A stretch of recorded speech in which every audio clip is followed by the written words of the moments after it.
We're not keen on sinking, so we're all sitting here thinking, cause we built it too big and we've run out of wood. Idly.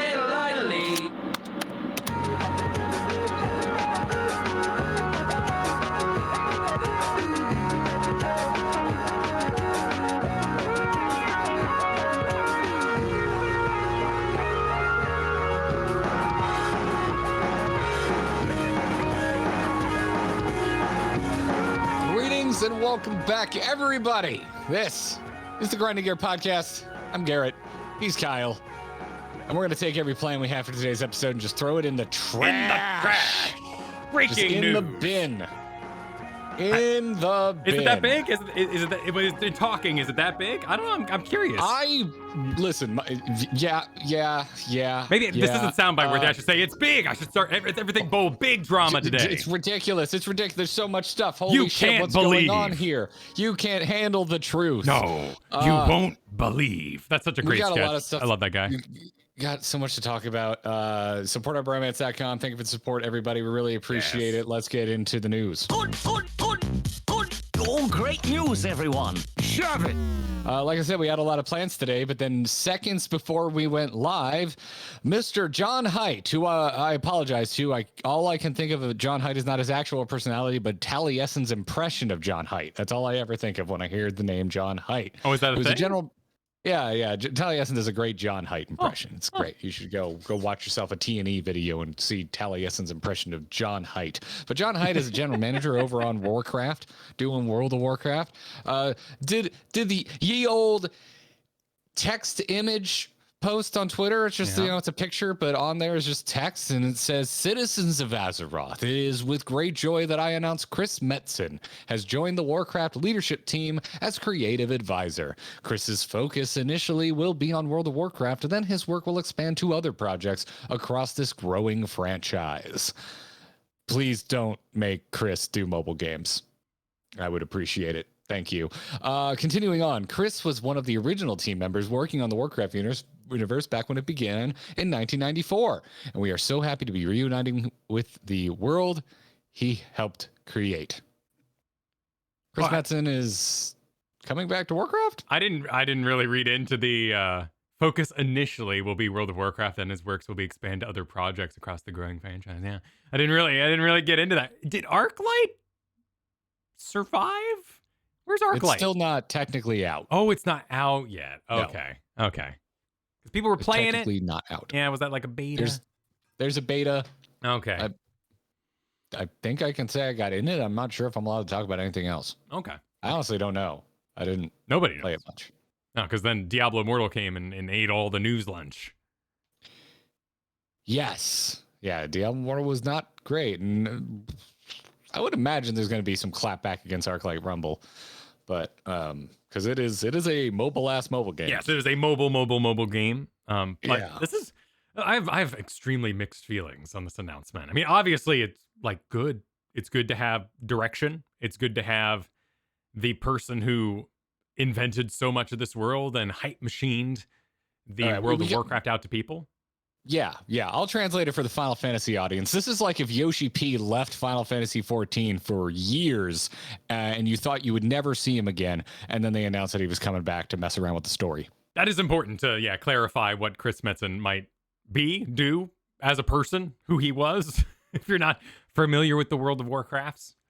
Yeah, he's been back though. Because he's the voice of Thrall, and he did voice work for Thrall in... Was it Shadowlands? Yeah, Shadowlands. Thrall was there. He was there talking. He also did the voiceover for the new starting zone they did. There's a little bit of For the Horde in there, done by Metzen. That's right. So he bounces around. He's been in and out, but to my knowledge, he's had nothing to say, like no hand in whatsoever the story of Warcraft since he exited. When did he leave? Let's see. By the power of that would have been. When did Chris Metzen leave Blizzard? I go with early 2019, maybe earlier. You are actually way late. Okay. He left September 2016. Oh, wow. Was that long ago? He's been gone a long time. Okay. I was going off of when Scott Johnson did the interviews with Chris.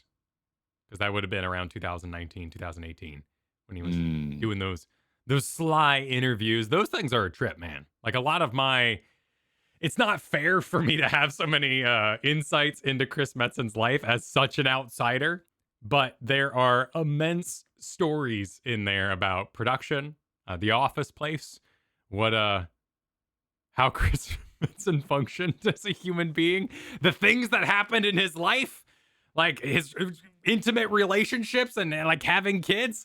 I know a lot of information about Chris Metzen that I feel like I shouldn't have.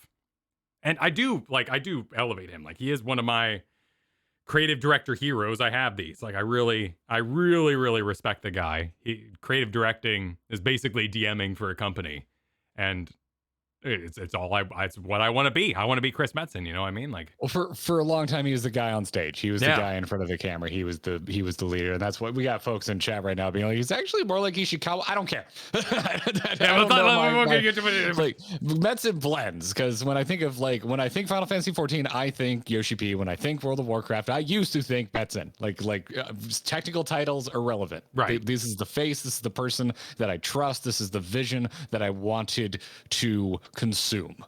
Was Metzen, and he's been going for a long time now. And a lot of people might say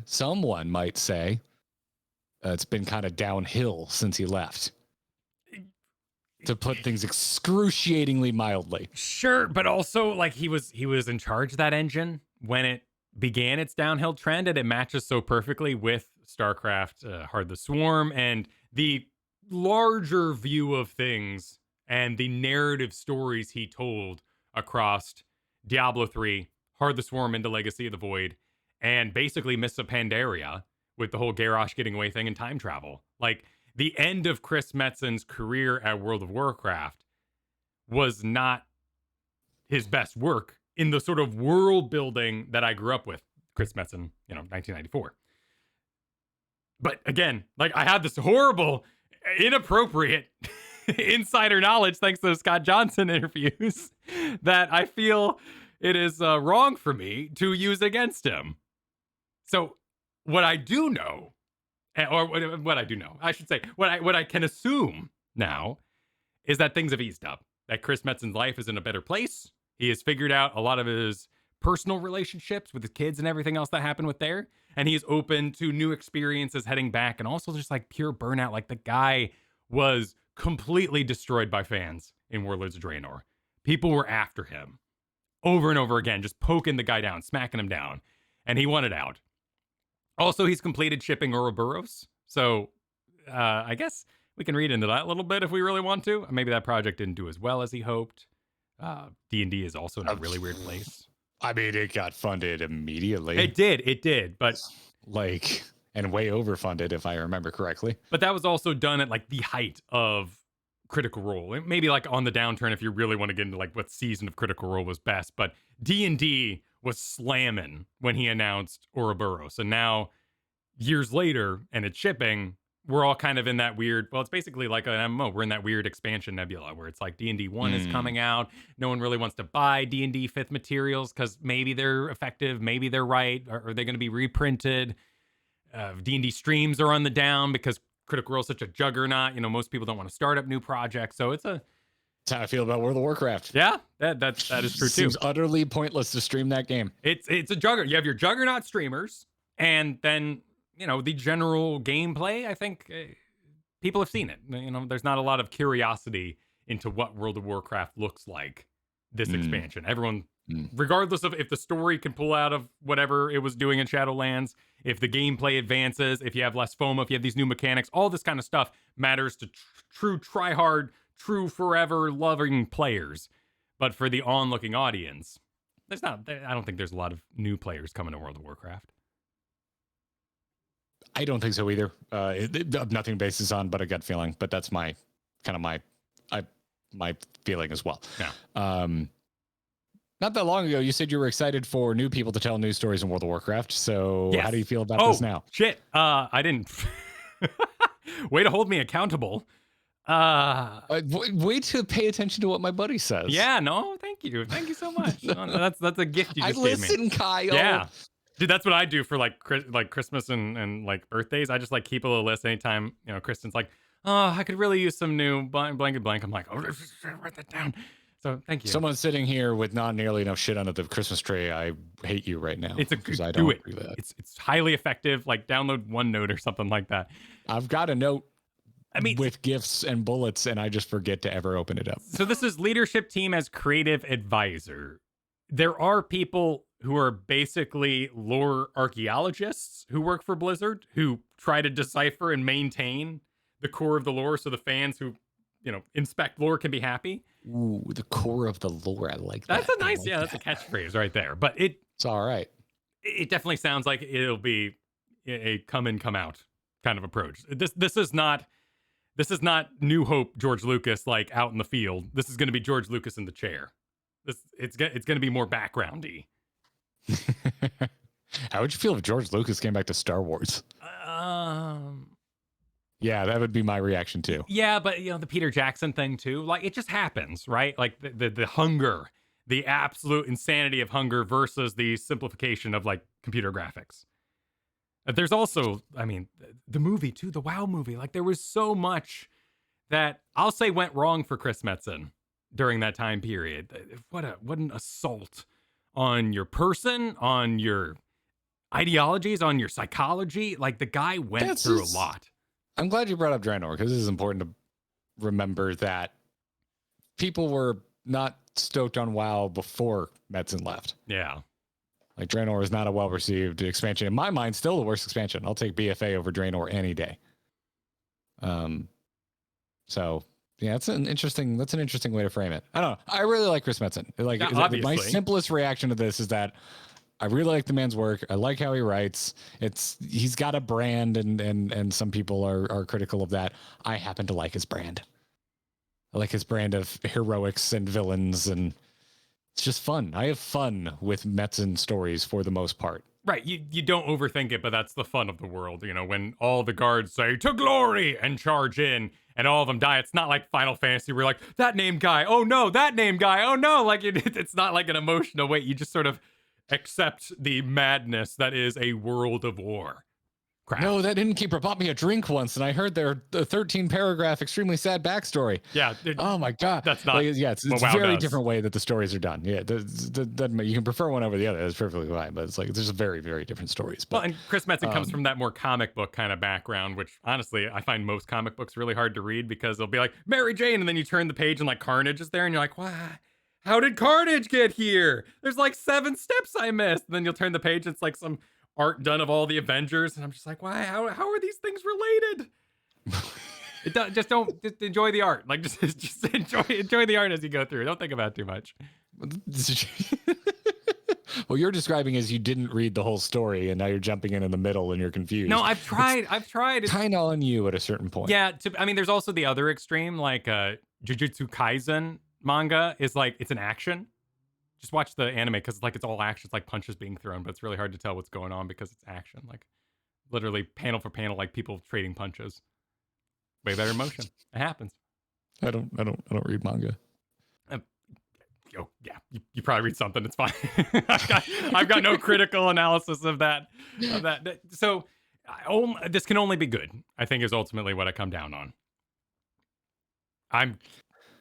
I'm curious to see what Chris Metzen brings that others are not supplying. Because I am excited for new people if it'll to tell even their be story. noticeable, right? Because we're not going to consume some Warcraft story and then afterwards they're going to do this post mortem where it's, hey, this part of the story was. It's not John Hyde. Who's the Steve Denuser? This part was Denuser. This part was Metz. They're not going to tell us that. Dan, dude. What's Dan? Who are we all yelling at? Denuser. I said Denuser. Oh, what? Really? It's Denuser? Yeah, Steve Denuser. Oh, I thought it was Dan User. I do love Dan User, but that sounds more like a guy named Dan who had to make a username in the 90s. No, I thought it was like a term like Stans or Andes. Like I thought Dan User was like a insult. No. I know you thought it was an insult. That's because people are always mad at Steve Denuser. Oh, it's a Denuser. Okay, perfect. Yes. Yeah, yes. I don't. Oh my God, you're a ridiculous person. I can't believe you. It was Dan user. You thought it was an Freaking insult. Dan users. What the Bunch of Dan. But dude, the Andy thing was really confusing Something too. only someone as closely tied to but as disinterested in World of Warcraft as you could have possibly ended up at that location, at that destination of misunderstanding. Yeah. You're such a Dan user, Kyle. Jeez, really, man. Need to give up my WoW card. Give it back to GameStop with my 30 days on it. Who is this user named Dan? I don't get it. No, this can, I mean, it sounds like, yeah, it'll be an influence. Hopefully, like a resource would be really cool for people telling their stories. Like a check, is this World of Warcraft? I don't think that's happening right now in game. By the way, like, if it's worth throwing out there, I don't think in my time in Dragonflight that I saw anything that I was like, oh, fists on table for audio quality. Like, Dude, the sound design of Dragonflight's kind of great. Just some really good sound design in that game. Music, probably the biggest surprise of Dragonflight for me is the music. I'm in love with it. Yeah, I'm critical of the dungeons. I'm critical of the dungeons. I haven't been particularly in love with World of Warcraft music since who was it? Who left?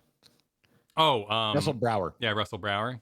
I always get him and Browder confused with their last names. Yeah, Russell. I love Russell Brower's work, and he hasn't been on Warcraft for a little bit now, and I haven't been a huge fan. But Dragonflight's music is stellar. Yeah, no, I mean, in fact, a lot of the music is done by our old Here's the Storm buddy. Oh shit! Well, no wonder I like it. Yeah, let me get that name here. That would be Glenn Stafford, who did all the Here's the Storm music, basically. A lot of that. Yeah. Nice. Yeah, it's really good. The sound design with the dragon flying is fantastic. They do some cute stuff with underwater that you talked about. Anyway, I wanted more like that. That's just like that gets a little bit into like Final Fantasy versus WoW, but I did hope the musical influence of Final Fantasy would get in WoW a little bit. Like they'd try some weird stuff, like make a techno dungeon or something like that. Like really go outside themselves.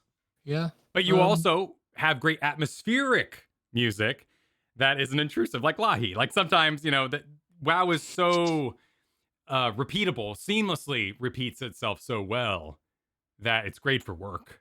I mean, particularly for me, like the old Diablo 2 stuff, but yeah, but it's a grindy game too. So if you get kind of sick of it, you just put something else on and you go freaking, just grind. Yeah, it's fine. It's fine. It's a good time. So I don't expect this to have like a heavy influence. I don't think like all our stories are going to be about having kids all of a sudden in World of Warcraft. Like there's going to be a bunch of dad energy in the room.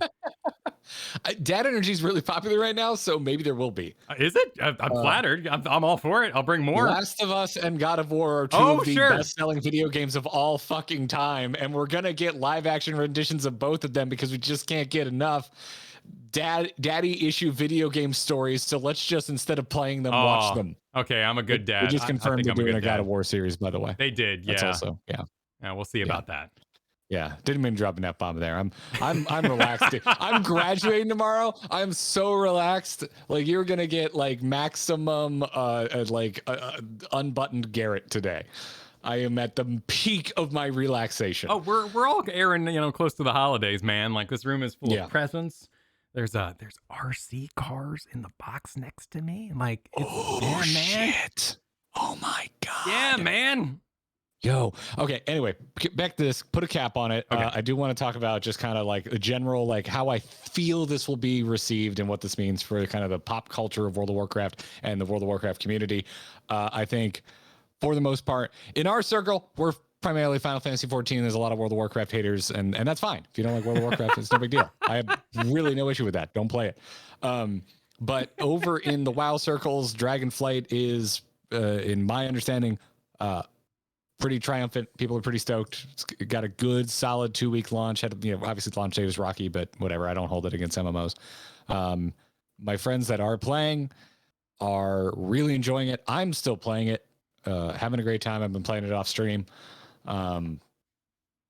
Been max for a while. I like the world quests are like weekly, so I'd like do them, and I don't need to worry about it for a week. Yeah, that's nice. That's lovely. Also, I want to do them because I'm just enjoying playing the game.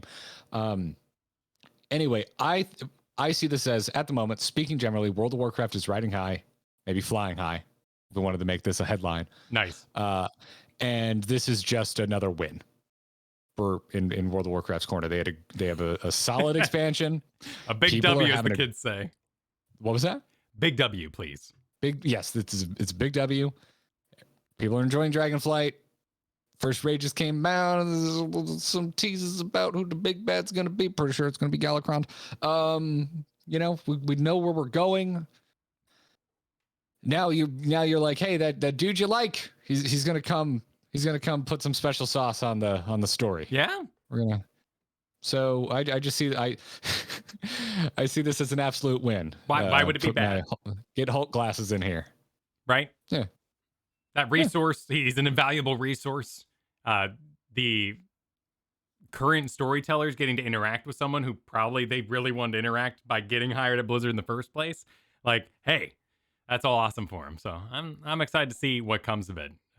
On my WoW report, I've just kind of fallen off completely. I was super disappointed by the dungeons.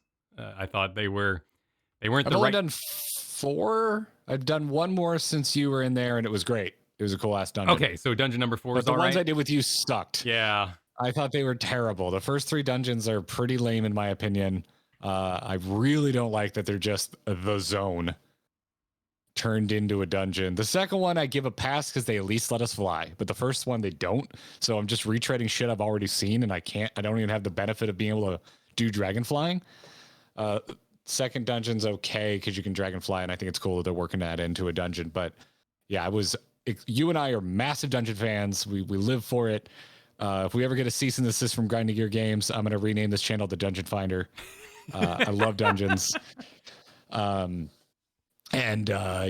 that's my thoughts there. And so I'm pretty bummed that the opening dungeons I think are lame as hell. Yeah, but I'm really surprised by a lot of the other things that are going on in World of Warcraft, like with Dragonflight, that I'm enjoying. I'm enjoying things I don't usually enjoy.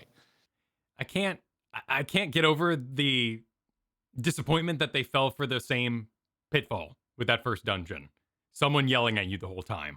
Like, that decreases the playability of it so dramatic. Like do all your story before I go in, and then I'll talk to people after I'm done. But your dungeon is this smooth experience. It's same thing. I hate the same thing in like Mass Effect. Anytime someone's like, you have to hurry, go down the hall. You don't have to hurry. You could stare at this wall for a while. You could go shopping. You could romance Tally, invite her up. Like, there's no actual urgency. It's all artificial urgency. And that is so paper thin. You can really see the seams. The second one and third one, I really think they esportsed it. I think they left huge holes in the correct direction to go so that people could optimize for mythics and invitationals. And it had a stink of esports about it. But you say number 4 is good? So maybe I'll quest to number 4. It's not in order. It's not in order. It's a dungeon I was told to go to when I hit max level and World Quest opened up. Okay. Yeah, it's very Titany. It reminds me of dungeons from Wrath of the Lich King, but with much improved graphics. It was very pretty. I liked it a lot. I forget what it was called, but it was. I was like, ooh, I think Kyle would. I don't remember. Do you like Titan stuff or do you not like Titan stuff? Titan stuff's okay. Okay, cool. You would have liked it. I mean, obviously, I like Etherochemical research facility and stuff, so I'm all for robot facilities. Allegan Tech, not my favorite in Final Fantasy. Yeah. I prefer Titan aesthetic to Allegan Tech aesthetic. What I don't like is like overly clockwork.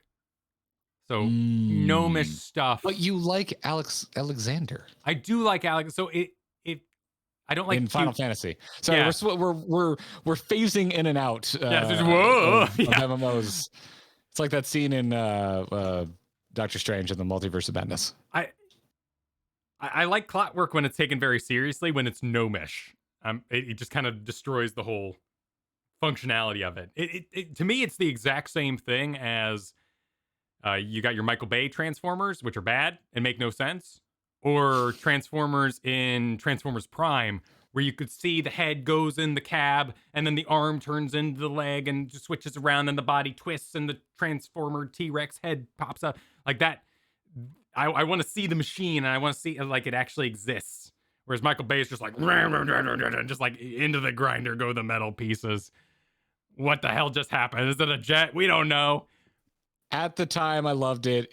I've cooled on it as the years have gone on. When the When that first Michael Bay Transformers came out, I was like, holy shit, movies will never Sure. look better than this. Yeah, no, Shia LaBeouf was fine. He did great in there. You know, like a It's Bumblebee not was why cool. I'm defending it. Right. Actually, I don't mind LaBeouf as much as a lot of other people. Anyway, I digress. Megatron was voiced by L. Ron, Agent Smith, which was...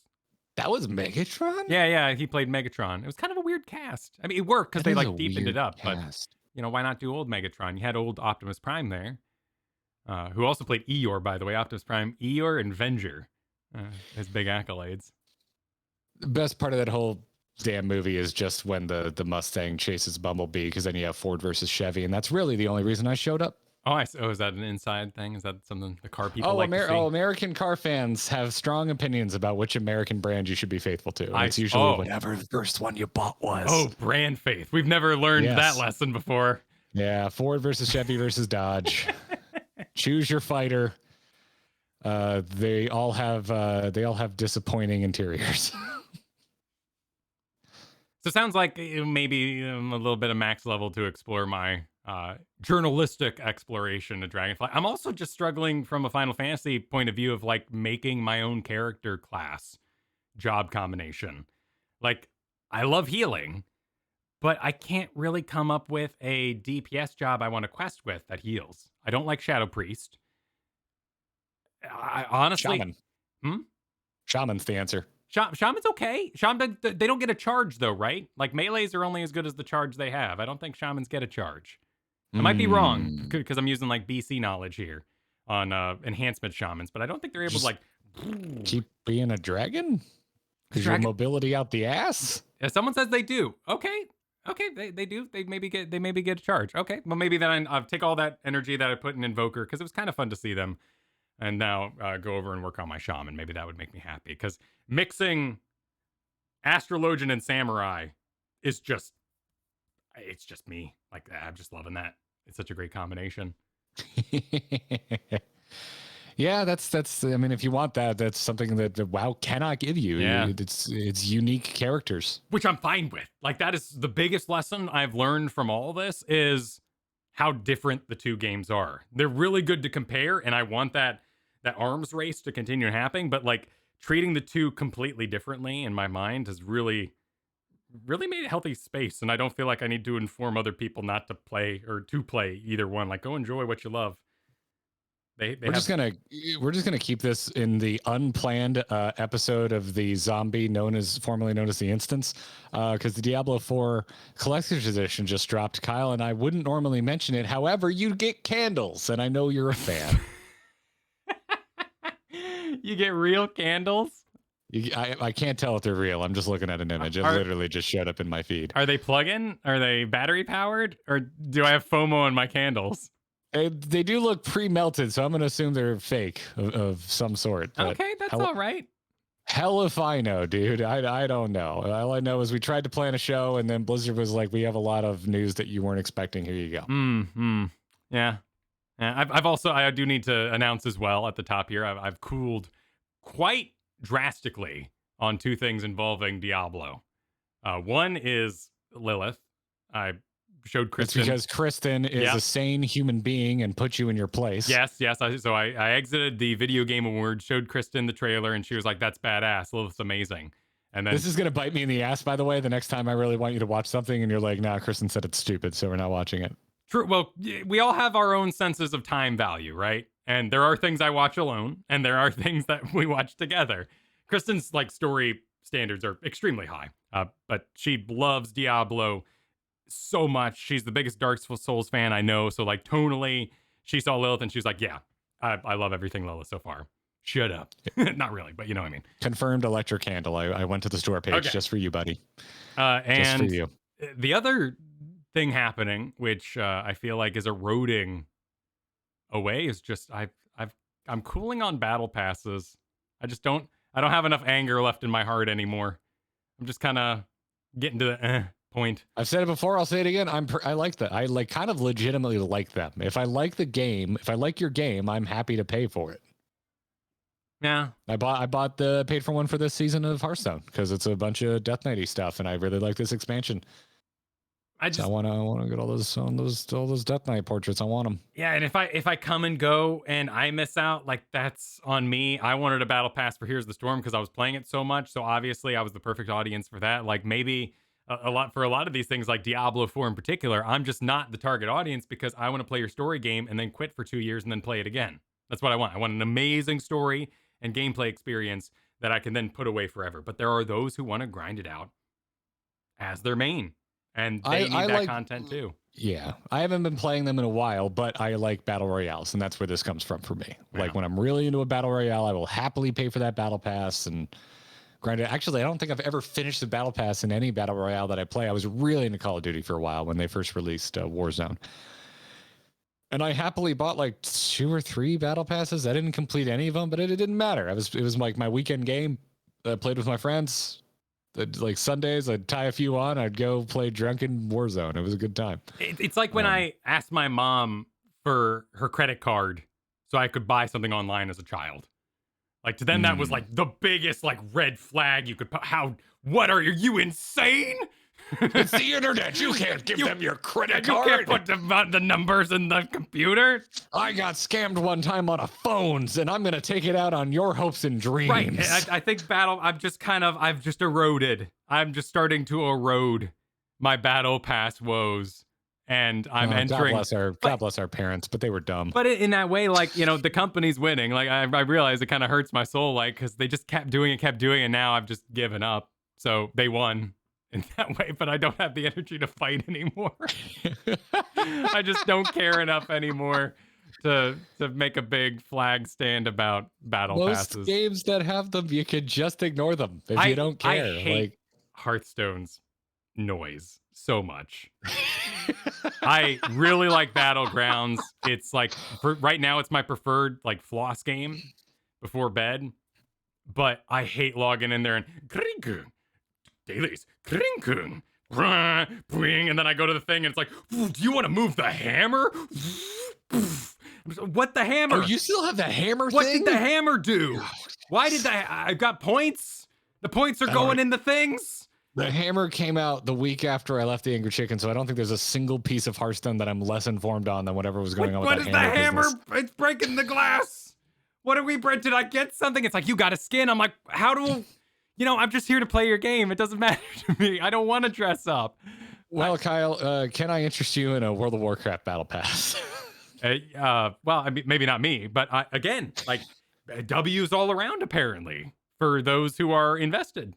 Good news, everyone. Yeah, there's obviously skepticism because it looks like a battle pass, and Diablo Immortal, rightfully so, has made everyone afraid of anything battle pass related in a Blizzard game.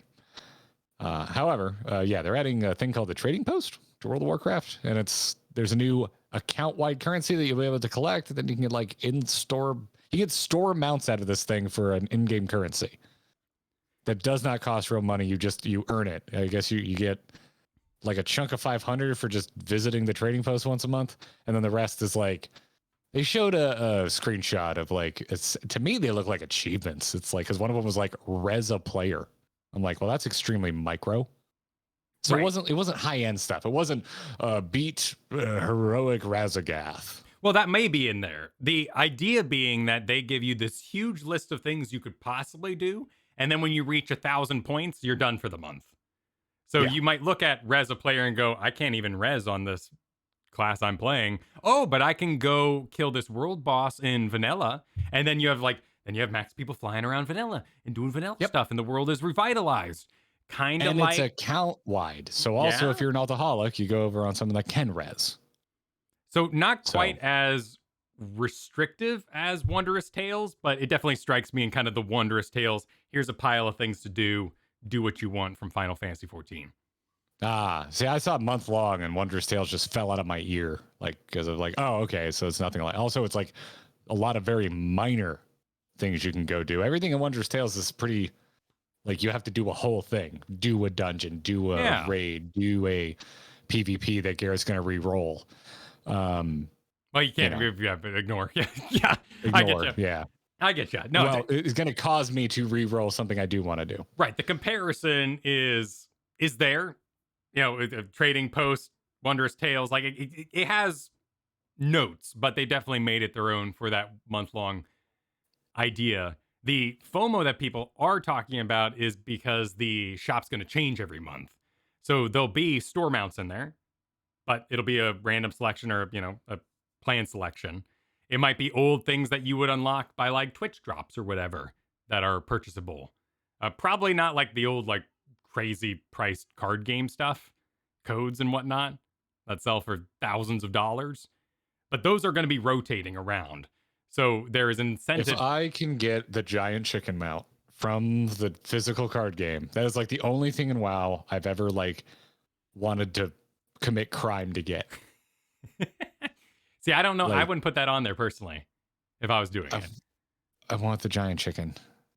But want it. if you don't do that month, then you would miss out on that content. But this is a free paid subscription, but free battle pass for those who stay committed to the game, who stay subbed to do these well, and monthly if you get 500 of this currency and it caps at 1,000, so that's half of your currency just for checking it monthly. That is an incentive to stay subscribed. Yeah, Which, and get goodies.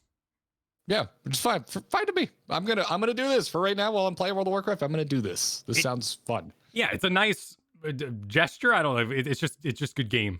Just good game plan to come up with a plan for how people can explore the world and participate. Like that's really what I care most about, is just revitalizing old zones so that when you're a new player you're questing, you see that level 70 fly over your head and you go, ooh, someday. Yeah. And I guess there'll be some things that show up here first and then go to the store.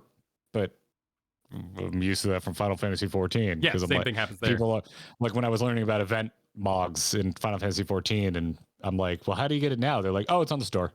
But it was free when the event came around. I'm like, oh, okay. Because I don't really like stores in any MMO. If I pay a sub, I feel like all your shit should be in game. But stores exist in both freaking MMOs that I play. Yeah. So, like you, with battle passes with MMO stores, I'm just like, I'm done. Like, yes, they're stupid, but I'm done. I have no more video essays left in me on the subject of they wore us down. of MMO stores. Yeah. So, anywho, keep doing this. WoW fans seem happy. I'm enjoying Dragonflight enough. I wouldn't say I'm like massively bought in, but I'm bought in enough to want to keep subbing. I'm having fun. Had a lot of weird waiting in the wings downtime yesterday while I was hosting a virtual event, and so I definitely went and like managed some auctions. It was great. It was fun. It was a good time. Yeah, they announced their season 1, so the raid coming out, Vault of the Incarnates, bunch of world dragon bosses. So it seems like WoW people are happy. That's great. Yeah.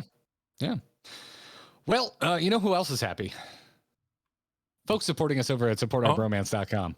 Because I imagine you wouldn't go over to supportourbromance.com, which is our Patreon, and decide to become a patron if you were unhappy with Kyle and me.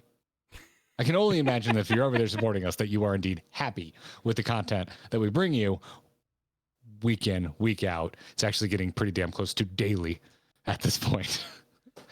But if you like the content that Kyle and I make, you want to support this podcast, maybe our YouTube videos, maybe our streams, maybe one of my tweets made you laugh. Well, you can support all of that effort by going to supportourbromance.com. You'll get some perks for your trouble. We have various levels with various perks. Well, the first week, we'll thank you on this podcast when you sign up. And we just really appreciate it. It always slows down during the holidays. So if you are signing up right now, thank you very, very much. We really appreciate it. Oh, and maintaining your pledge there. Like this is the most maintains we ever had throughout the holiday season. It's awesome. So thank you all for your support. Yeah. Yeah. Usually we're like, oh, oof. Like, and it's not that bad this year. So thank you very much for sticking around. We appreciate it. So check it out. Supportourbromance.com for our Patreon. Before we move on, Kyle, would you like to take a little break? Yeah, let's do that.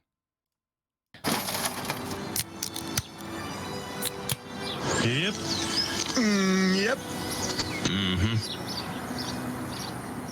This is, of course, the somewhat reoccurring segment where we talk about the latest trailers or anything related to the preview adjacent marketing efforts of soulless mega corporations we can't stop buying things from. And this week, the VGAs happened. It's old because we do this show on Thursday, and the VGAs didn't happen until last Thursday night. So we're going to be like the last bastards on earth to talk about this shit. True. But Not going to talk about all of it. I'm just going to talk about stuff that I think we care about, Kyle. Stuff I think we care about. So I'd like to start out with things that I think are notable or were a bit of a surprise, like Hades 2, which is both. I was surprised this even got announced, and it sure as shit is notable because Hades is a good game. Hades is a good game. It is so massive, and its rift system, its challenge rating, like whatever you want to call it, that evolves the game to be more difficult, is very diverse, interesting to do. The way you level up items in that game is terribly thick. Like the only person I know who feels like he's beaten the game is my brother-in-law, who was on deployment because he didn't have internet. He had a Switch, so Hades every night for like 6 months, and then off for a month, 6 months, on a boat, like on a submarine. Okay. I don't feel like I've done anything in Hades. I've beaten Hades himself twice. And there's so many voice lines and just everything still to go in there. But I'm really happy. I hope more indie games move to sequels, or maybe I'm okay with expansions. I want to get away from like DLC because it's just it just loses me very easily. Like Factorio announced that they're not doing DLC. They're going to do a 2, which I think is just worlds healthy for these smaller, very nitty games that you can really kind of dig into. Like, did you ever play Dead Cells? No. Dead Cells has that Hearthstone problem where you log in and it's like, new zone unlocked, new zone. But because it's all mysterious and roguelike, you don't know where it is. Like, you buy DLC for Dead Cells and then you go, so maybe I'll see it. Where is it? And they're like, well, you gotta, clip the sword. I'm gonna paraphrase here, but you gotta get the sword, you gotta go to the wall, and you don't take any damage all the way to this door. If you take damage, the door despawns, and you're just like, what, did I buy anything? Where's my money? What did I purchase? So, I mean, Hades 2 definitely looks like, I guess, a rehash, but like the system works. Do it again. It's fine. Yeah, it's fine. 3 levels. Sometimes you just want more, Yeah. Kyle. Sometimes you just want more of the thing you like, and I'm okay with that. Not everything is a completely reinvent the wheel. Dude. And who knows, when you get in there might be new systems that really impress you. Dude, like, there's no greater poster child for that than Darkest Dungeon 2, where they just changed art style, presentation, worked in Slay the Spire. Like, it was such a functional game. But they listened to the haters. The haters all said, this is too grindy. Like, there's no such thing as a grind if you're enjoying the game. Like, grinds are when you stop. That's why they call it the grind, when you go to work. Like, it's a different thing that you may just not be enjoying. But they change. Dark. Yeah. Dark. Well, I'll tell you what wasn't a surprise, but I was very happy to see it was Jedi Survivor, the sequel to Jedi Fallen Order. And it's nice to see the lead character looking like a hero as opposed to a perfect skinned CW actor. What? Wait, but he looks more handsome? Well, he does, but Yeah. he's got some scruff and his haircut isn't stupid. And he's got more than just ponchos to wear. I see. Okay. So by human, you mean he looks less uncanny valley. He looks more handsome. Well, yes, but he's not CW pretty. Okay. He's rugged. Because to me, you had no problem with the character in the original, how he looked. Like, I see this, I'm like, he looks like a completely different guy. It's the same actor. I kind of It's like a real person who exists. That's his face. Yeah, you're the one who made fun of it while I was He's defending too it. pretty. He's unrealistically pretty. It's such a perfect game for a character generator. Like, I don't want an actor. I just want me. I want to design it. I want to. Saying this is the type of game where I wish I could make my own character. Yeah, I didn't feel like there was anything so character driven in the first one that it couldn't have been multi-actored.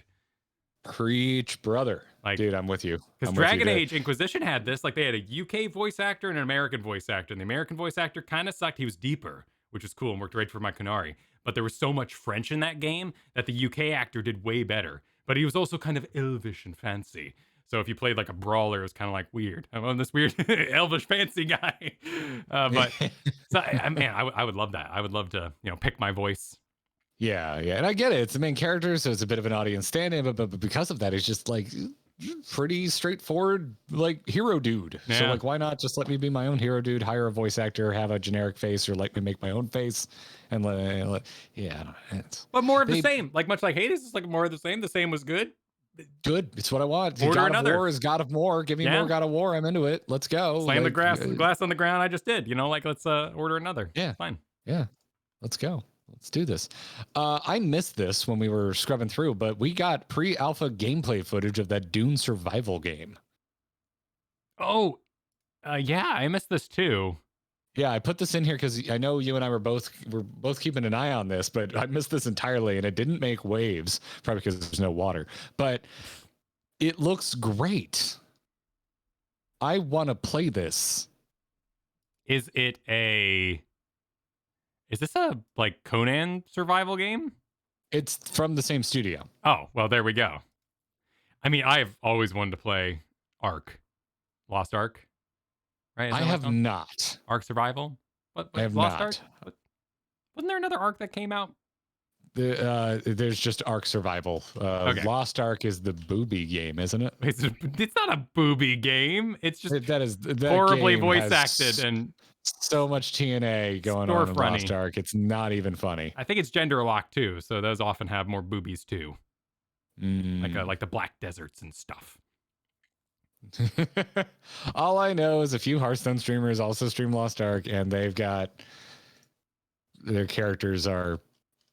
I wonder who I'm sub to sometimes on Twitter when I Dude, see. Yeah, I mean, I when went see to screenshots of their characters. I went to Magic the Gathering at a store once, the Friday Night Magic, and everyone had their booby card sleeves, and you know it was a tactical advantage. You know, I'm like, what, to arouse your enemy? Like what? Such bullshit. I felt ancient.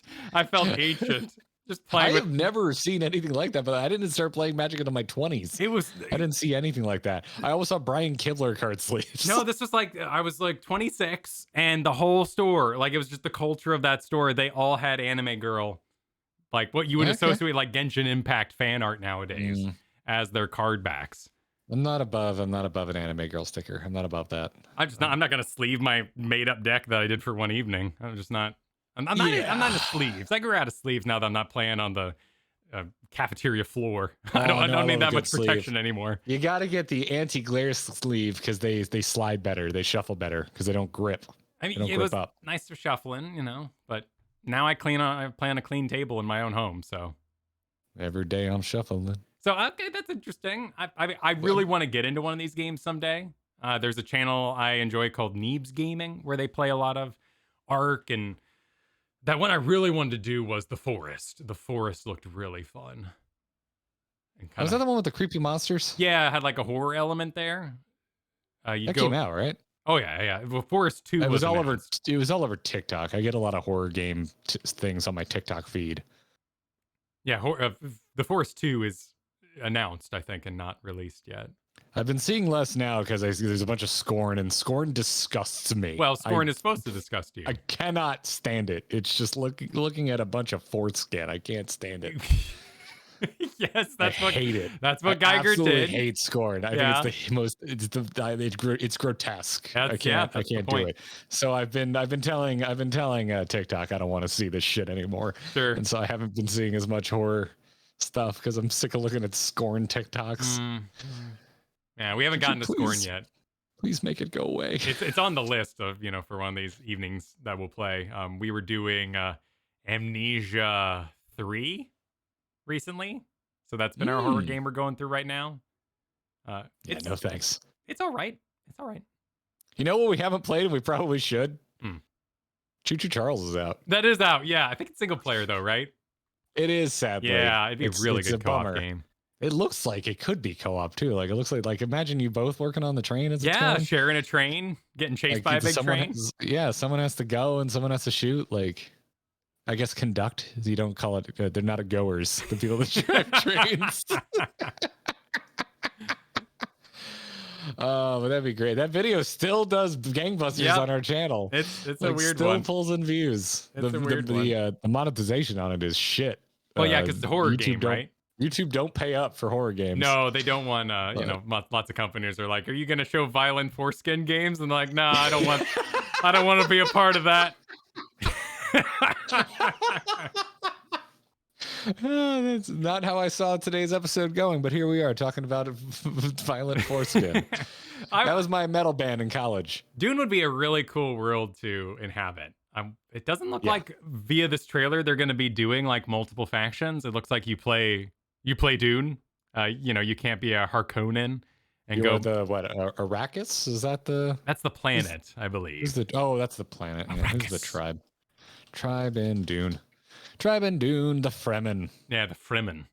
The Fremen. War on drugs. I love that meme. It's a good one. Great. It's a good It one. never gets old. Absolutely never gets old. In recent years I've realized that I really like survival games, and I'm always looking for a new one to try with you. So Yeah. hoping Dune could scratch that Valheim itch. Yeah, no, I was really excited about. I mean, this was just a miss for like just life, but like Sea of Thieves and all those sort of games. Valheim, we put in the time, and Yeah, killed every boss. yeah, that was a good one. Now there's a new boss to go kill, and I kind of want to get back in there, but I think our save is corrupt, and that bums me out. We could try. It's a big investment for sure. I got copies everywhere, and I don't know how to. Maybe we can bring it back anyway. And then there's two trailers we were particularly excited about. One because you were taken to task by Kristen, which is Diablo 4, and another which is Final Fantasy 16, because it's the first time I've ever been pre-hyped for a Final Fantasy release. And it's not me placating our audience. I'm like, oh, I know these characters, and also this game looks amazing. Yeah. Oh, that. Characters being the primals, the characters are new. Yeah. Let's take a hot moment to talk about that Diablo trailer because that was badass. Oh, I see what you're doing there. Hot moment. Yeah. Dude, a hell those of a feet- segue, one could say. You're being devilish today, Kyle. I love this thing. I love paladins that have taken it too far. I only hope, and my hope for this game is that we don't join a faction, that we're in the middle of it. And this trailer gave me what I wanted. I want absolutely insane religious zealots versus heretics. I want the devils versus the angels, and for me to just be a normal human being, not a Nephilim, not born of greatness, and just go between them. And I want to go to hell where they're already battling and I have to make my way through that battlefield. And that looks like what I'm getting. I think we have a chance of the angels are dickheads as a story here, and I really hope that's the direction they're going to go. Yes, angels are dickheads. Yes, yeah, they've always like kind of played with it a bit. They had Imperius in 3. Well, and Imperial actually, was a special case. I think Imperius actually is probably the best part of 3. But they didn't really do a lot with it. Here, it kind of seems like it's the crux of the entire story. Yeah. Which excites me because I don't really care about Diablo story, and that's okay with me because to me, the gameplay loop with Diablo is why I play it. I love the gameplay loop with Diablo, but I wouldn't mind being invested in the story. The demons are so spitty and visceral. And Honorius looks like a complete badass back there. I love that. No one does Epic quite like Blizzard, which is hilarious, seeing as there's an actual company named Epic. But this cinemax, does it seem like they leveled up a bit? Like Honorius's arrival looks insane. Ooh, when he does that shake and then lands, boo, with that power. People are gonna make foot jokes, but because this is the second time I'm mentioning feet talking about the Diablo 4. But when his feet go to touch the ground and the dust of the rocks are vibrating. Yeah. Like that's kind of shit that makes me lose my mind for gaming cinematics. And I thought I was kind of immune to being hyped about a gaming cinematic. Oh, sure. Well, I've seen we've too seen much. it all. Yeah. This is a next level for me. I think this is one of the best cinematics I've seen in a while. This thing's incredible. And he sends his wings into the ground and all the demons are like from the light. Oh, there's the feed. You have it. Kyle has it up for the video stream right now. He's all messed up. I don't get this off the screen. They did the preview thing. The I tiles. hate that. Stop it, YouTube. Yeah. Stop it. I'm trying to look. Hulu's the worst. Hulu. I'm like the video's not done. Hulu. Oh, dude, I was watching Chainsaw Man last night, and every outro is different. And it's like, well, next up, My Hero Academia. Go away. Disney I want to watch the art. Disney Plus, get rid of it on Toy Story. The outtakes, they override their own outtakes from Toy Story. It makes me so angry. I need that for Netflix, recovery after Toy Story Netflix 3. added the keep watching button, which I love because it'll get rid of all that shit. I'm not in Everyone else range of needs the to button. put that in there. I'm not in the range. I set it up and then I leave. Well, that's a dad problem. Yeah. Anyway, I love how Inarius is so his hood is all tattered. His armor is kind of rusted in place. It really gives him this feeling of being ancient. Lilith, a lot cleaner, but clearly very evil over there, making eye contact because you know she knows. And I love sex and violence. Like, you got to have both. And that's something that makes World of Warcraft very sterile in many ways. Is there's no romance. There's no what's Kristen called it? She called it like joie de vivre. Is that what it's French? It means like love of life, like everything. You battle hard, you love hard, and that's why James Bond works. Like, he's under a lot of stress, so he has sex. And there's this translation. And the storyline of Lilith seducing Inarius, or maybe they were once, lesser beings and became good and evil, like that is something I'm really, really interested in.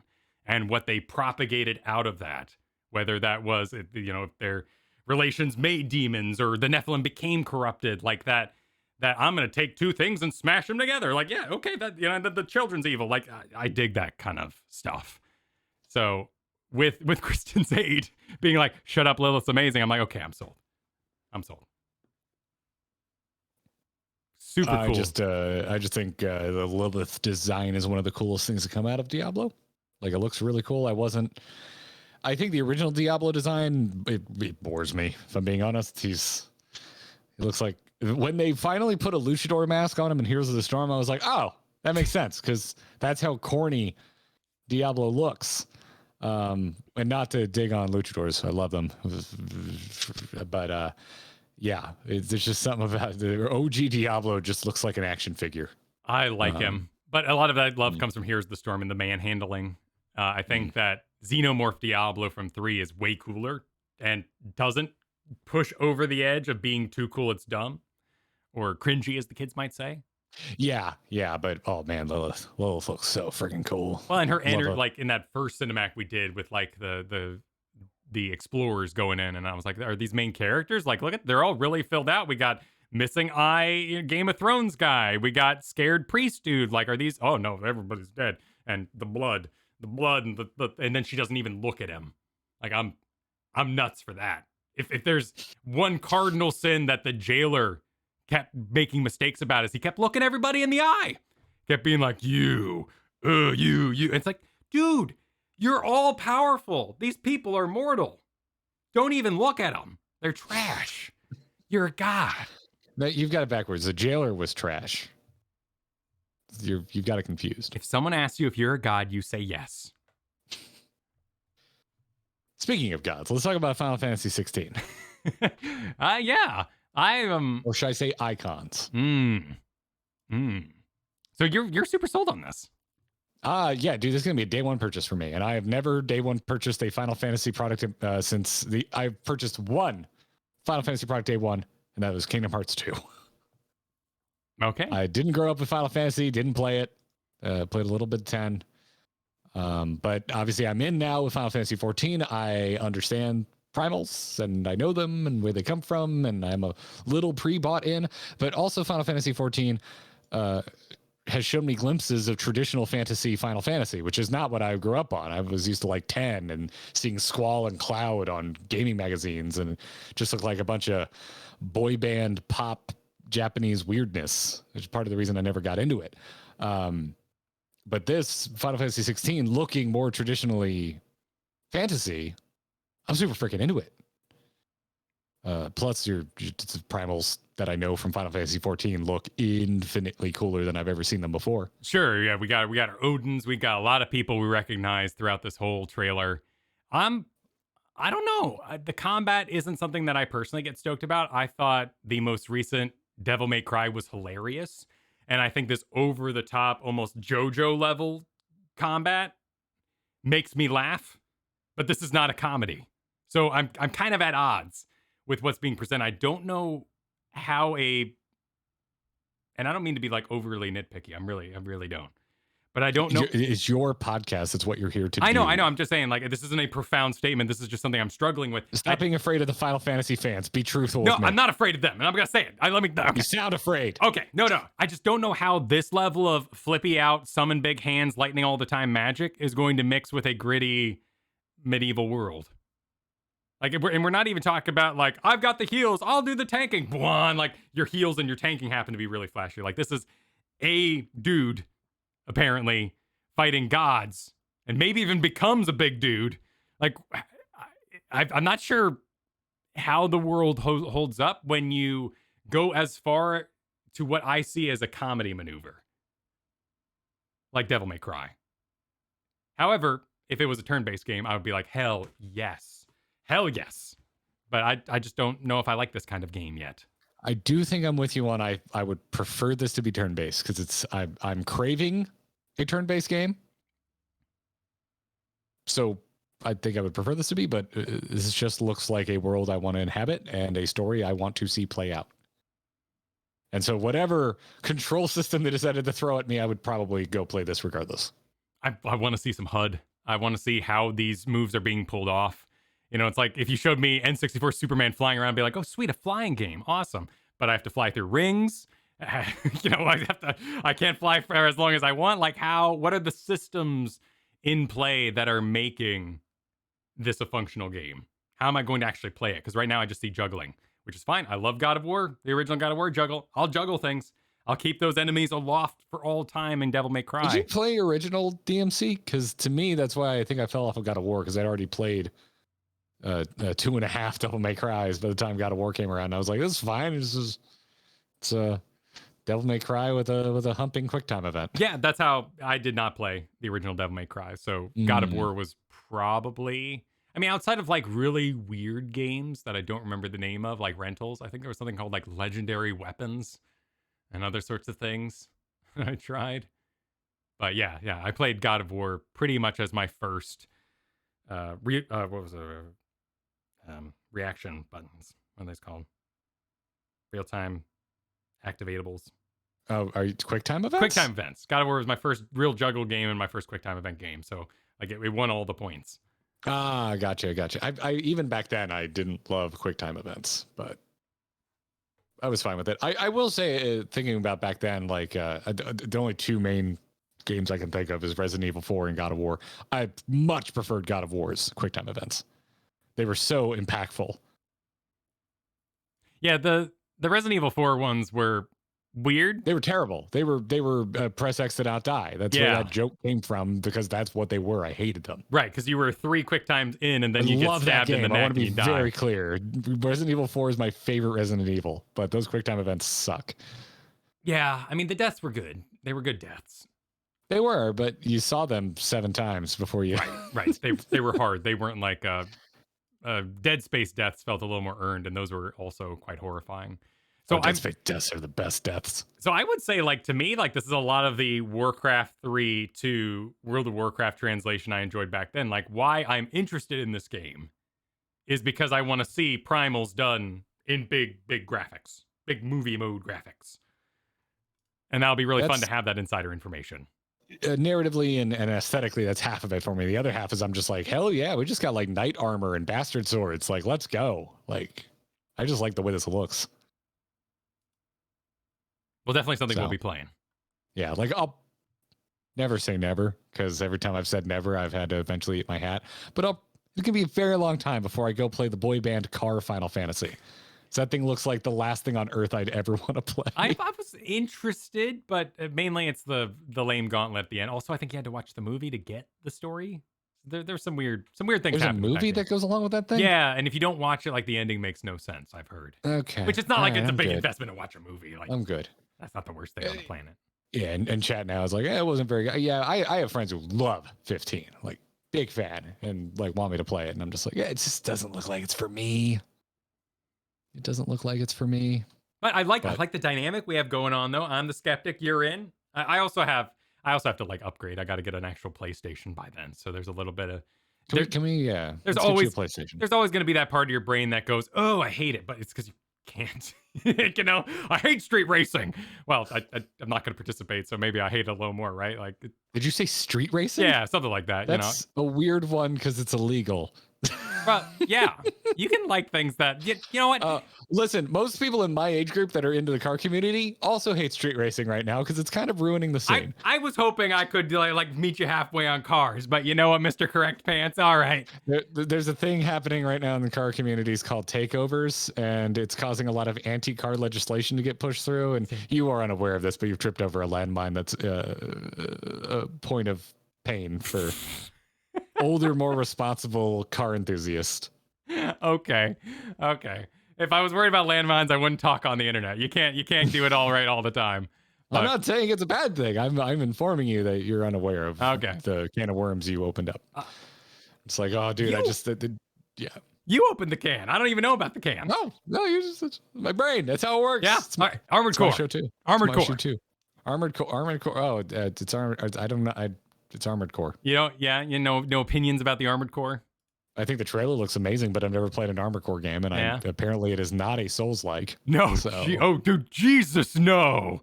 How could you? Well, this is the most gatekeeping I've seen in years. It's the From community. What do you expect? It is literally like this. This is the profession. This is the esports of gatekeeping. Is From Software fans. Dude, this trailer is so Dark Souls. This You're is the missing, Metallica fans of video games. You're missing the voiceover. Like, that's it. Like, it is 100%. I think there's even like some words that flash on screen that are like, gather the ash and fight the flame. And you're like, really? It's not a Dark Souls game? Are you serious?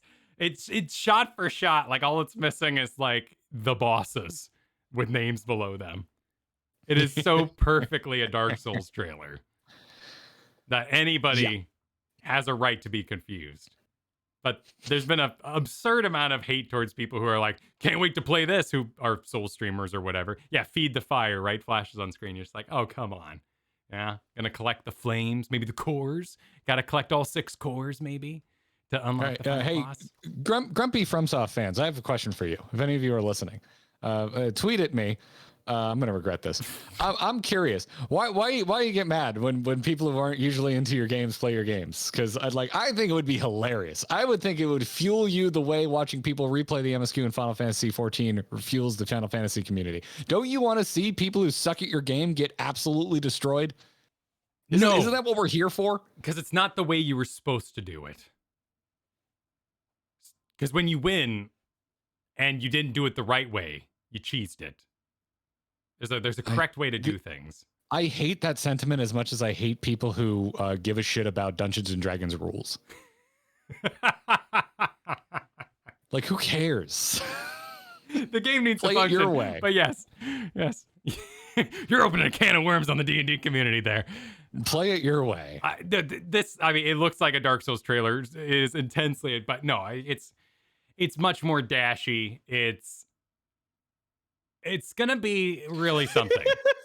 I'm laughing at chat that says Kyle is awkwardly sweating. The rules need to exist to a form so that the game actually functions. But for the most part, idealistically, you're correct.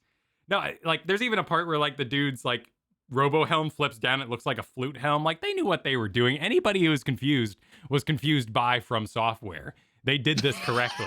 They want to seduce you, Dark Souls fan, into playing their old IP, which was, like this might be a little bit of like I was there before the big blow up. Like I knew them before they were cool. Like Armored Core fans are being a little defensive, but it's also probably a little frustrating to hear a bunch of people excited about a game that they don't understand. And then you can feel in the back of your mind like, oh God, here come the YouTube videos. Armored Core 6, is it Dark Souls? Armored Core 6, nothing like Dark Souls. It's game good yet. Though. Yeah. You can call that clickbait. I call it legitimately helpful because I don't know. I've never played an Armored Core game. Like that's where my brain is at. It's FromSoft. They've got a game. It doesn't say Souls or Rings. Okay. Well, what is it? Like the brilliant marketing. Some of those videos have like 2 million views and they deserve it in my opinion. There's also like a legitimate like Armored Core fan base that was super pissed this last week because all their prices shot up 5 times.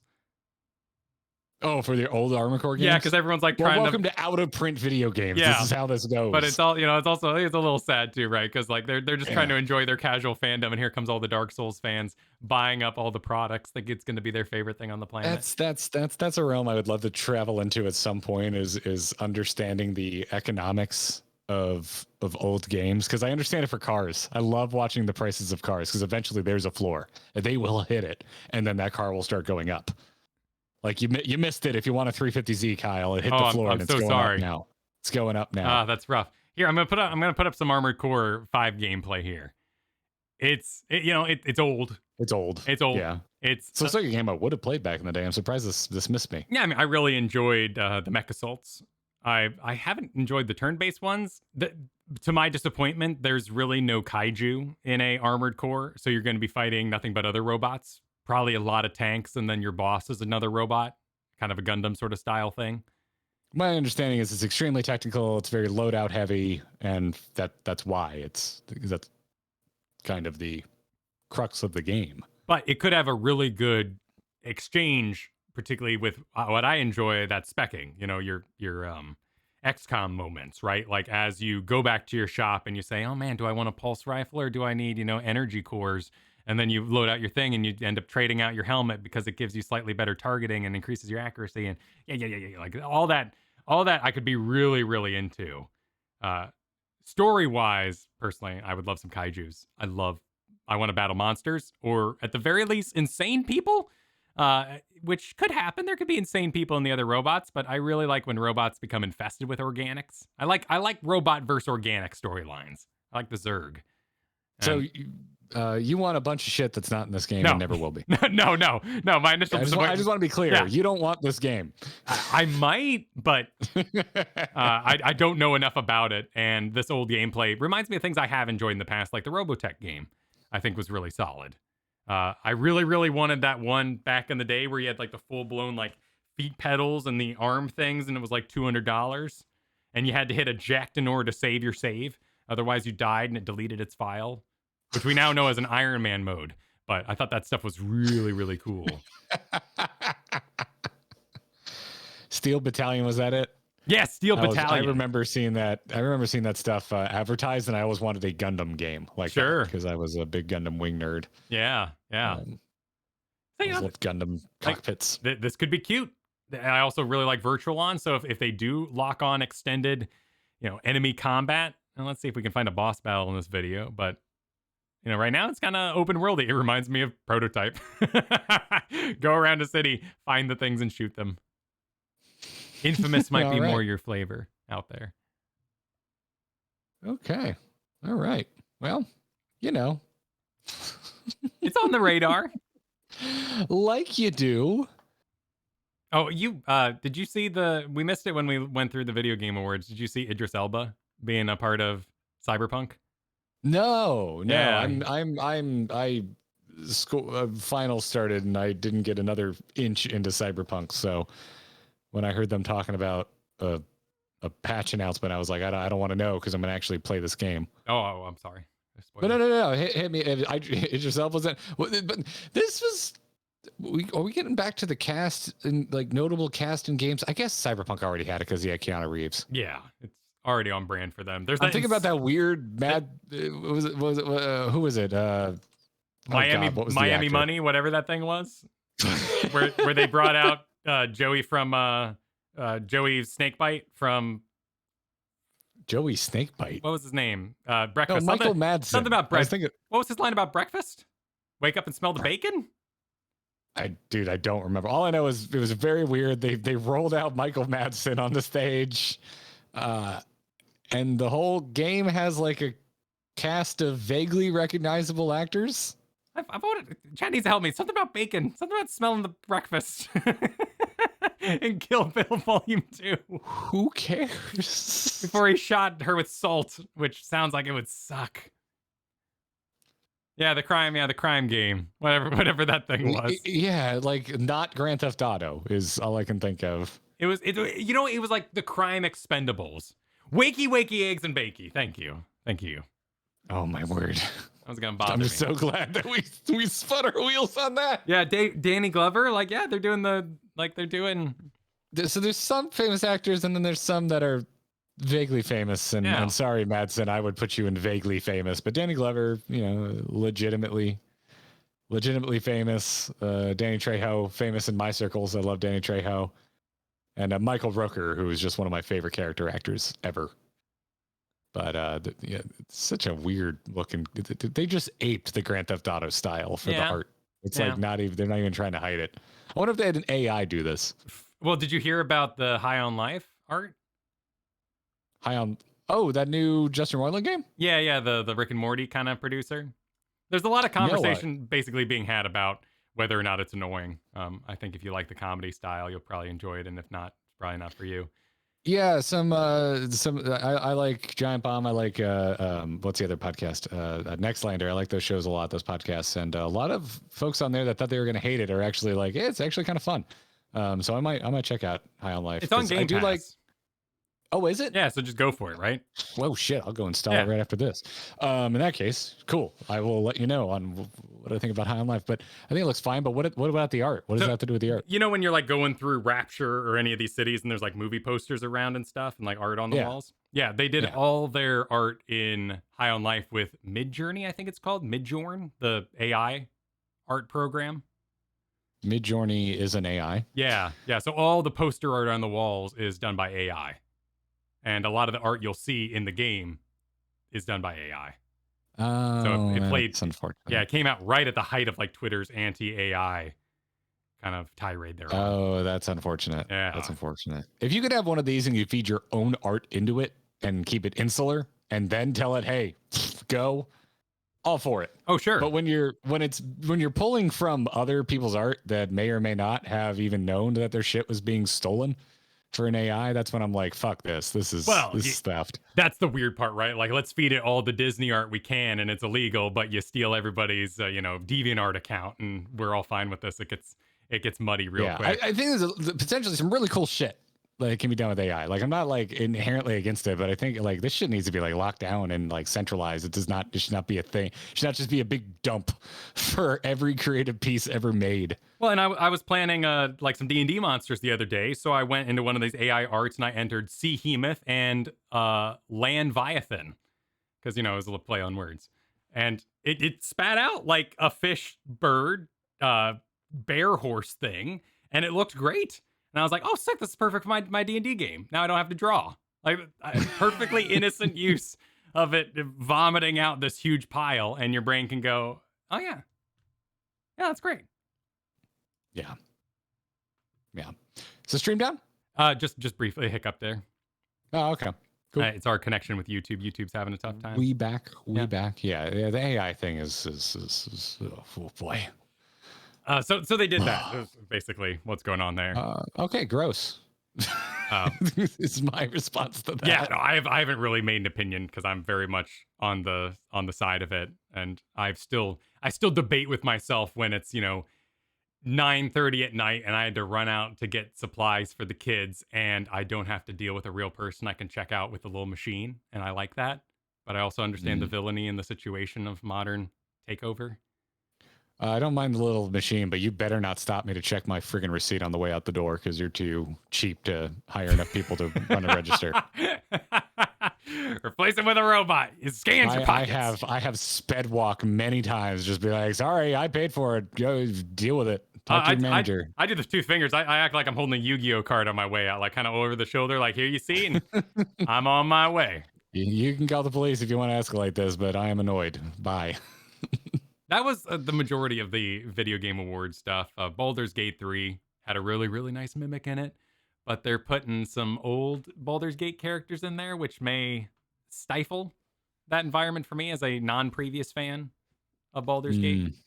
Also, the grunts didn't sound like Jim Cummings, so I don't know if they got the voice actor for it. He didn't talk, but he grunted a lot, and it didn't sound like Jim Cummings. I never played a Baldur's Gate game. They are beyond. There hasn't been one since 2000, right? No, but you could go play like Pillars of Eternity or Deadfire. Yeah, well, I haven't. Or Tyrant. I've tried every single one of them. I've played them all. I just don't love the combat style of everything moving outside of a grid. I like grids. I like when things. move on I grids. didn't get into fantasy until Lord of the Rings came out, the film, obviously, because Sure. the book has been around longer than I have existed. But and by then, like, we got into MMOs. Like, I just went straight. That's where I went for my fantasy gaming Yeah, experience. you speed. Well, Lord of the Rings was huge for all of us. I was honestly playing D&D before Lord of the Rings, and my brain was kind of like, what should I picture when you say things? And like Lord of the Rings just came in like, here, this is the next 10 years of what your imagination looks like. That's fair. That's fair. Okay. All right. Yeah. No, I just never played one. Never played one. You know what there was, Kyle? You know what I'm mad about with VGAs? Distinct lack of car games. Was there? I don't think there was anything. Surely you can drive a car in Crime Boss. Phantom Liberty has some future cars for you. Not sure I want to. I need to play that new Need for Speed, by the way. It looks good. Oh, is it out already? The one we were talking about? Yeah, they announced it like a month before it came out. Like, it was like, here's an announcement. 4 weeks later, game drops. Like, I was in the middle of finals. Like, completely missed it. Yeah, it is out now. It's out now, but yeah. Hey, do you want to answer some questions? Absolutely. Oh yeah, that's the best way to end the show. Well, let's get to this week's mailbag. Hello there. Hello there. Hello there. You can send your emails to feedback@startgrindinggear.com, or if you're supporting us on Patreon, we have a dedicated channel. Actually, Patreon or YouTube membership, your choice. You have a dedicated channel in the members only section of our Discord. Question for the hosts. Drop some questions in there. We'll pull from it, answer them on the show as we have time. We had a big collective question from the Discord, Kyle. Yeah, many different styles. Video coming out. There may be a video coming out soon about what it's been like doing Final Fantasy, playing Final Fantasy, making Final Fantasy content for a year now. Soon. There might be a video in the lieu of that coming out soon. So we were talking to folks in our Discord like, hey, if we were to talk about the last year of making Final Fantasy stuff, what do you want to know? And a lot of people had a similar question of what effect has playing Final Fantasy XIV had on our personal lives? And spoiler alert, that ain't going to make the video. So we're going to talk about it here. Yeah. Also, the video as itself is kind of, the whole thing's about that, but there were things we didn't get into. Yeah, it wasn't as much question and answer, so we can do that here. Yeah. But you mentioned this to me a while ago, and I thought it was really interesting because we were having a conversation about how much more anime you've been watching and interested in. It has, I think it is, in a way, solely responsible for me rediscovering my love of Japanese media. Because I haven't really consumed a lot of it. There's been a little bit here and there. I have my favorites, this is the kind of thing, because like what I watch is very much a duo event with Katie and me. And so anytime I think about like what I'm watching, like it's always like, well, will Katie also like it? Or will I also like it? Because we are worried about each other being entertained by what's on TV. So like years, when to dude, this conversation extends back to 2011, because that's when Katie and I moved in together. And so she did not grow up watching anime. I did, but just Toonami stuff mostly. It wasn't until college I branched out. College is when I like saw Evangelion for the first time. Fully Cooley, Death Note, like a lot of the things I consider my favorites now. Sure. Yeah. But anyway, a few of those favorites transferred over to Katie and were hits. She loves Death Note. We watch it every other year. We'll do a Death Note rewatch about every 2 years. She really enjoyed Dragon Ball Z. We both experienced Full Metal Alchemist the first time together, because we were at BlizzCon and our mutual friend Lindsay, who you know, freaked out on us that we hadn't seen Full Metal Alchemist. And so we went and bought when Brotherhood was streaming, but not the final season. So I have just the final season of Brotherhood on Blu-ray. Oh, commitment. Nice. Because we had to finish it. Yeah. No, I love it. I love Full Metal Alchemist. I slept on that shit, man. But other than that, like, that's kind of it. That's like I've watched since 2011. Rewatched DBZ, Death Note, experienced Full Metal Alchemist for the first time. Most people don't count things like Avatar, but showed that to Katie. That was a huge hit in this house. But that's kind of it, and haven't really pursued new anime and or even revisited any other old favorites of mine. And Trigun's getting restarted. I didn't know that. And we'll see about that. I've never been able to get through Trigun. I want to. It seems like the kind of thing I would like, but I've never been able to finish it. I always kind of get bored. It's highly episodic, and then it's like, oh, let's end it. So I don't think you. It's not. You love episodic. I'm not talking. I'm talking about you. I'm talking about what I'd recommend to you. I would recommend Trigun to you. Personally. Oh, are you talking about? Okay, whatever. I also kind of feel that way about Cowboy Bebop. The ending is terrible, in my opinion, but it's a classic. Anywho, watching new anime now, and it's lovely. I'm having a good time. I'm both watching new things and revisiting some old favorites. I recently rewatched 08th MS Team Gundam. That shit holds up, by the way. That anime is fantastic. You haven't watched 08th MS Team, have you? No. Watch it. Freaking watch it. Oh my god, some of the animation is god tier. It's so good. It's all traditional. Oh, it makes me want to cry sometimes. It's so beautiful. Yeah,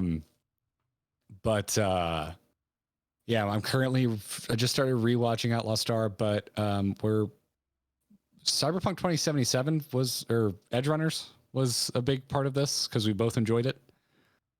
Even though I have my strong opinions about the ending, but whatever. It's still really good, and I will definitely rewatch that at some point. But yeah, it's and now I'm watching Chainsaw Man, which I was certain I was going to hate. Why did you start it up? I think the week before you went on leave. So I think I had 5 episodes banked.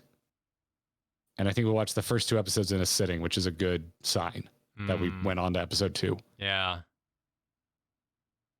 But yeah, Katie likes it too. I think it's hilarious. And you and I are going to do a spoiler cast as a bonus episode for patrons because they're only doing 12 episodes, right? So I think we're only a week away from the season finale. Yeah, so we'll put that out in the new year. We'll talk on that on the Patreon. Yeah. So we'll do a spoiler show bonus for that. But that's the biggest thing is like just kind of remembering like, oh yeah, I like anime. There's this thing I used to like a lot. I like Japanese narratives. Some. I just kind of wandered away from it.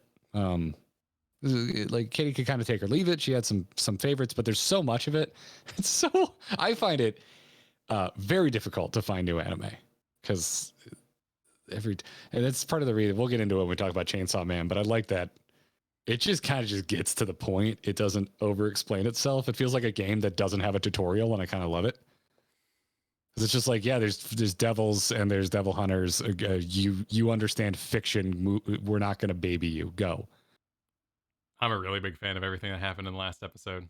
Like, finally, we're moving. We're moving towards stuff I like. Because of the intro, you can tell that they've got some love for some Tarantino-isms, and that last episode felt very Tarantino, and I loved it. Chainsaw Man feels weirdly Western. And I like that because I definitely prefer Western sensibilities because I am, as it turns out, Western. No, say it ain't so. But it's still got plenty of that, to those of us here in the West, that Japanese weirdness that makes anime special. But yeah, I'm vibing. Final Fantasy XIV has given my life some serious vibes. Yeah, I guess is how I would put a bow on that statement. Well, there's people to talk to about anime. Like, I don't really have anyone in my life outside of Kristen who I could share my interest with. I didn't even know what an isekai was before we started Final Fantasy XIV streams. I'd just sit around being like, yeah, the one where the dude became a sword, or I like those portals. I like those portal animes. Yeah, he's like a hot demon that was summoned by 2 girls, and like he has a bunch of magic, or he's a pharmacist, but he's like a little boy. But like the plot keeps moving, so it's okay. And No need to ever memorize any names of characters, titles, because I simply had nobody to talk to about what I was watching. So I would say my consumption has remained very much the same. It's just really, really nice to be able to share that fandom a bit and talk to people about it. That's been very fresh. Yeah, it turns out things can be more fun when there's a community to enjoy them alongside. Well, it's all, you know, like I do like nitty gritty dark fantasies, and you know, what was that, 2012? Like I would watch an anime, I'd go to Reddit the next day, and I'm like, oh my god, everyone hates everything. Oh, I'm not having fun anymore. So I just dropped out of fandom completely. Like, just did not interact with any anime fans anywhere. Because it was just kind of toxic. Like, and then what you watched was this core part of your personality, which is still kind of a weird thing, right? That people assume anytime you're like, hey, I like anime. Oh, you're into that, are you? You're like, oh, you're a pervert. Yeah, you're a pervert. You're like, what? And to which I respond, I mean a little, but that's not the point. But we all are. Like, well, you want me to psychoanalyze Breaking Bad and what's wrong with you? You're the one watching serial killer podcasts. Like, Breaking Bad is basically an anime, and you need to actually watch it so that I can explain this to you. Okay, well, so is King of the Hill, right? Like, Breaking Bad is straight up an anime about cooking meth. It is the meth cooking anime. There is a reason there's a massive crossover of anime diehards and Breaking Bad fan art. Yeah, when I was whatever. By the way, there's a Final Fantasy 14 specific crossover. There's a bunch of people that love drawing Jesse as a Makote. Oh, right. I've seen some fan pictures. People doing that in like raincoats and whatnot instead of the full hazmat suits. Yeah, I learned my lesson one night when I came home and described my necromancer character in D&D to my mom. So I tend to be a little quiet about my phantoms when I'm faced with questions. Well, that's you know, listen, hey man, that's for therapy. You want to talk about how my dad would deal with things when they broke and why I might have anger issues? Well, you know, yeah. Well, crying's healthy. Luckily, our generation has adapted in that way, and we all can have a good tear and enjoy it. It's healthy. I also like just fashion and clothes in general is like a weird part for me. Partially like spurred on by the internet because I don't like shopping in stores, particularly when someone's hovering around me asking me if I'm doing well or if the pants fit. So, like, in general, like, are you the person that leaves the store not buying anything, trying to like really make it obvious you didn't steal? Yes, I do. Because I'm that person. Yeah, I have that great desire. I do not like going into stores to use the restroom unless I purchase something. Like, I'll get some fries at the McDonald's if I'm traveling. No, I don't want to be that guy. I mean, I'm that guy too, but really, that's, if I'm being honest, that's more of I have a great excuse to buy some McDonald's fries. Could be. Than it is guilt. Could be, but you know, I like the modern era of just going online, looking at clothes, and I think a lot of that is spawned on by all the glamour in. Like, I really like, not hair. I haven't really gotten into. I guess I have. My hair is just elevated because I'm in HD now. That's really all that.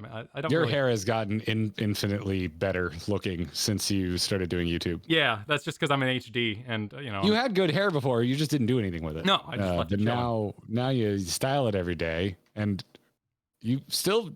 Is Kristen cutting your hair still? No, we ran out of with two kids. We don't have the time for that anymore. I was gonna say, like, damn, like Kristen's good. No, Kristen did some really good haircuts. There's just no time in the chaos of that anymore. Damn, dude. And then it's funny thinking about a year of doing this. I basically haven't cut my hair since we started. Yeah, your thumbnails. We can do a little time lapse on those. Yeah, we could time lapse with them. It's a beautiful mane, man. I think your hair is fabulous. Thank you. I'm personally. It's a lot of work. No, dude, you got a fabulous beard. Like, mine is just laziness and being, you know, dad times two right now. But yours is filled out and beautiful. The other day, Katie asked me if I was sick of it yet, and I did answer, yeah, kind of. I am a little over it, but I really do. I'm enjoying the lion mane stage of my life. I think, to me, but it's some work. Personal view of like ratio facial hair, like long hair, long beard. When you have short hair, long hair, short beard. Like that's what works for me. I think it's a good look. If you have both long, you're Santa, or you know, Jesus. What's his name in Guardians of the Galaxy? He was a whole planet. Yondu? Not Yondu. Yondu was Michael Rooker. I don't know. Whole planet. He was Dad Planet. I forget what I love. Oh, Ego. Yeah, he was Ego. I love Guardians too. And then I played my first anime game because I thought those were all trash. Honestly, like that's probably one of my big, like Persona 5. Are you gonna finish it, or are you gonna Fallen Order that shit? I'm gonna finish Fallen Order. I will for you. I will believe it when you do it. Okay. Because I've been sitting here like, I would sure love to talk to you about that game. I'm sure Kyle. you would. I am going to I would finish sure love to talk to you about that ending you shit on, but you haven't actually seen yourself. I also haven't gone to the planet and gotten the thing you think I'm really excited for either. So, it's all good. I will do it. I will re-energize that project this week for you. We'll talk about it next podcast. Wait. Yeah, we're doing one next week. Yeah. Okay. Oh, yeah, no. We are going to take a break for the holidays, but we'll be back next week. Next week is our last week before our holiday break. I guess Jet Grind Radio was cell shaded in those games because I love those games, and I'm really excited for that new one that very much is in the vein. But yeah, no, I've never been very interested in like a Xenoblade or anything like that. But are you saying Jet Grind Radio is anime and you're going to make a bunch of people mad, or are you just talking about cell shading in general? Cell shading in style, so like it's stylistically, it's not actually like based on an anime or. I don't think Xenoblade is either, but like that sort of curiosity has been, brought up, and certainly trying out a Persona 5 game, which is so full of style, makes me more curious than I was previously. We need to get you PS5. I'm gonna send you both Spider-Man games. You're gonna play Miles Morales, and you're gonna unlock the Spider-Verse skin for Miles. Oh, and, cool! You're gonna fall in love with cell shading. Did they frame rate it? Is it clunky? You are. It's just you as Spider-Man, and fine. They drop your frame rate. Oh, it's cool! Delightful. Cool. Yeah, because what it was it? I think they have this frame rate from Peter at the beginning of the movie, but at the end, he's the same frame rate as Peter. If you watch Spider-Verse, that movie is perfect. Oh, I love it. That movie makes me cry. I love that movie. Yeah, man. Love it. Sorry, back to you and explaining. No, I was done. Those are my influence. I now talk about anime more. I wear more clothes, and I'm anime game curious. Yep. Midnight asked, "What advice would we give ourselves a year ago?"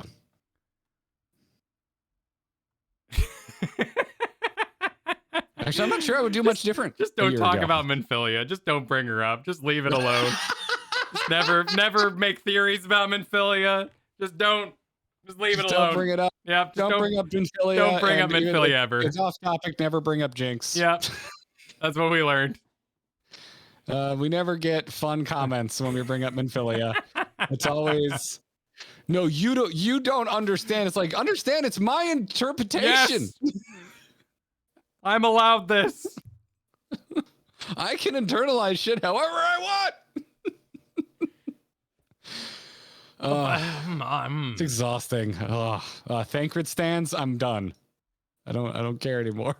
I did buy my second monitor this year, but that was pretty early in the year. So that was needed for all the editing. It's just, you tell yourself a year ago, get a second monitor. Yeah, sooner. I would have gotten one sooner. But I was. So you would go back in time and tell your a year ago, say, hey, don't worry, you're gonna make some money. Yeah, or just like get the second monitor. It's better for editing. Because I used to have this 2 computer setup because Tears of the Storm was a CPU heavy game, so I had to stream it into another computer that did the broadcasting, and my desk doesn't fit 3 monitors, so I just had one for the stream computer, one for the game computer, and our old videos from the beginning of the year, I was editing on a single monitor. Oh dear God, you poor bastard. It was tough. But I'm trying to something think. By design. After I'm sure the question of how Final Fantasy is influence your personal life, probably being like, I'm more personal with my friends. I think about loss more. Like I feel like we dodged it with this wacky conversation. I feel like this one also weighted and probably should have something important to say, but just think of my monitors and Minfilia.